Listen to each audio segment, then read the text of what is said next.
Ilang bahagi ng Catanduanes ang nananatiling lubog sa baha dahil pa rin sa walang patid na pag-ulan dulot ng shear line. Patuloy naman ang paalala ng mga otoridad sa mga residenteng nakatira sa tabi ng ilog na maging alerto sa banta ng posibleng pag-apaw nito.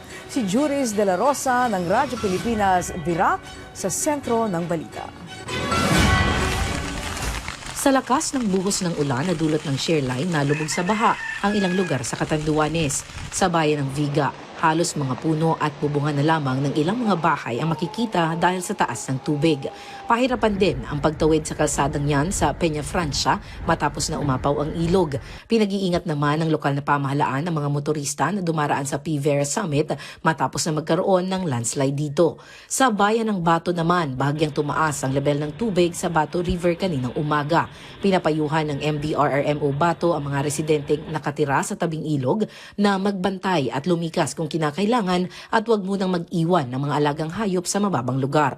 Sa ngayon nakataas ang orange rainfall warning sa lalawigan kaya naman suspendido ang klase sa lahat ng antas ngayong araw. Patuloy ang paalala ng mga otoridad sa publiko na maging mapagmatsyag, umiwas sa mga landslide at flood-prone areas at sumunod sa mga opisyal na abiso habang nagpapatuloy ang masamang panahon.